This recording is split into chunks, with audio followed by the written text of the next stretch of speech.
let us proceed on to discuss Agenda Item 7, which is of particular relevance on this day because this discusses the Electoral College. And I've emphasized before that the Electoral College, that word elector, that's a common law term.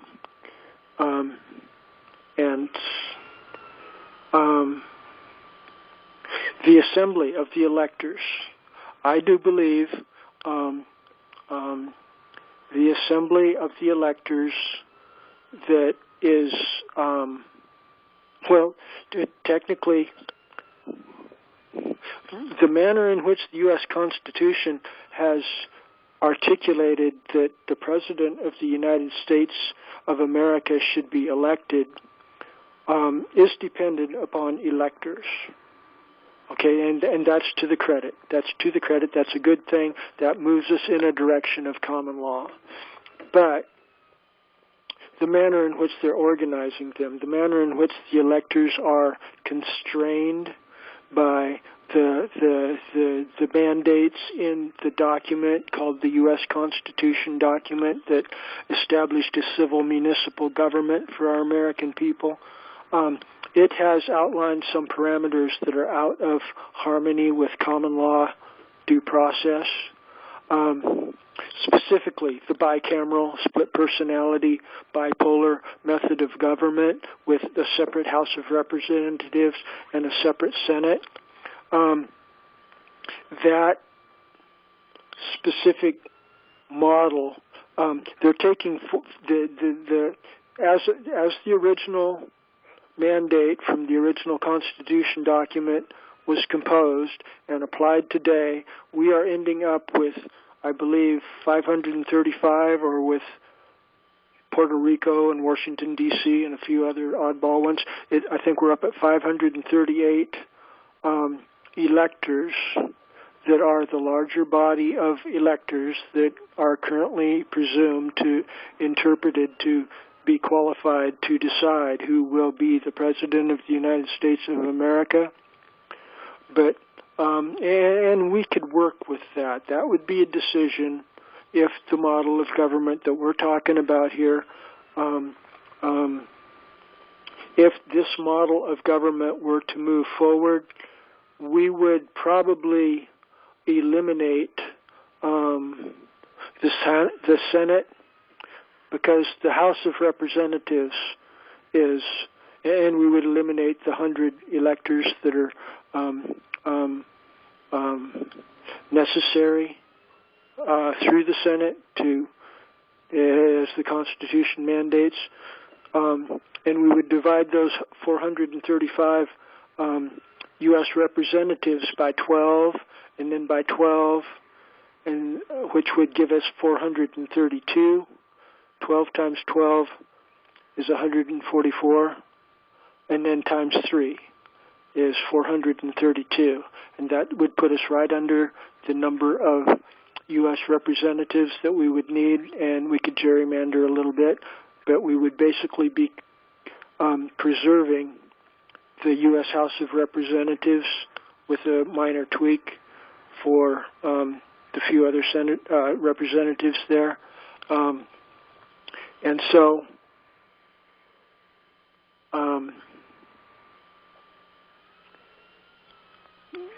to put it into modern context,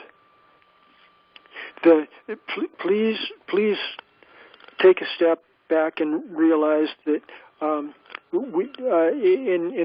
as these ideas, these points are being applied in our modern society, we're looking at scenarios of exactly right now what's going on between Mr. Trump and Mr. Biden.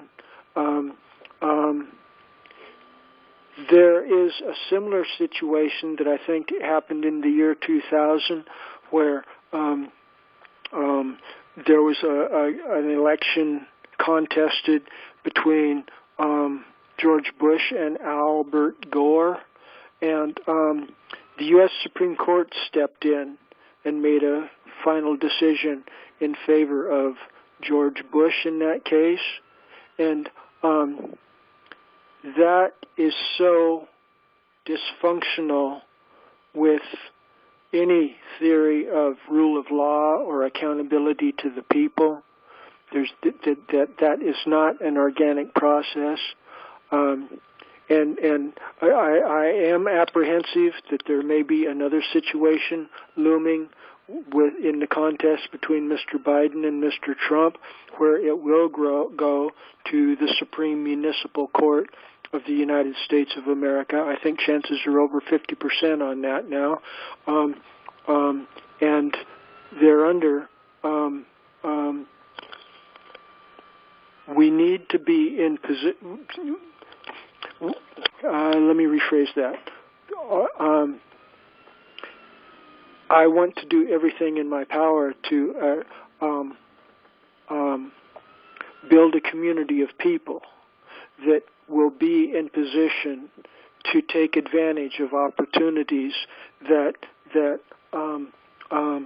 may arise as the office of the president starts breaking down, if and when it breaks down. Michael Zarzano here from Florida, he's been, with some credibility, I dare suggest, predicting that he thinks it's likely that Nancy Pelosi, for at least a short period of time, will end up being the occupant of the White House, the chief executive of the whole country here. Michael, I see you're in conference here. Would you like to chime in a little bit and maybe explain why you've been referencing that as a serious possibility here?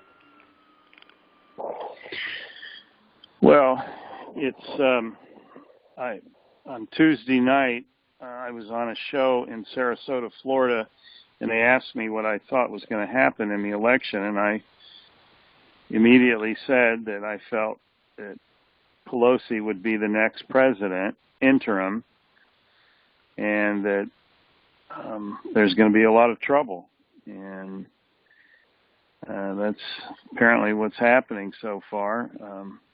I don't think we're going to see Biden put into office before January, and if that happens, then Pelosi is most likely to be president. Your wording there, I think, could use some tweaking. If I think you said if Biden is put into office, then Pelosi will be president. Can you? No, if he's not. If he's not. Oh. Okay. Yeah, it's only the media that's proclaiming him the victor, and there are multiple lawsuits, and there's also word. It's being rumored that there's actually a sort of a sting operation underway with these ballots, and it's come from a couple reliable sources high up. One is a high military source that says that they have very clear evidence of mass fraudulent voting ballots. So time will tell. We'll see. Yeah. Thank you, Michael. It's very early to try to make predictions as to how things will go here, but I just don't think that we're going to see a transition of the office before the required time in January. So,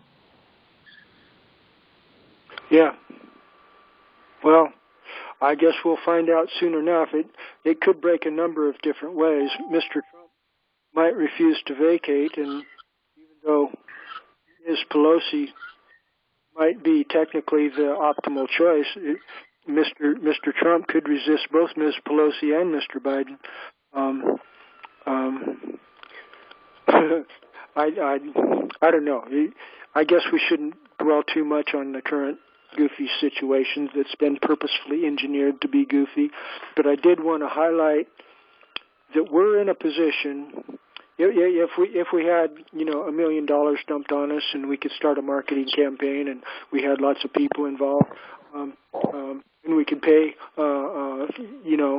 technical computer support and things like that, I think we would be in a position to affect this presidential election right now. And that might still happen if we just do our homework and are at least thinking in these kind of terms as things unfold, because the current system is deteriorating, and we definitely need options, Plan B, Plan C, Plan D, Plan E, so that we can land on our feet if crazy stuff starts happening, rather when crazy stuff starts happening, because this system is unmaintainable, and we need to have options available for when things go schizo here on us here.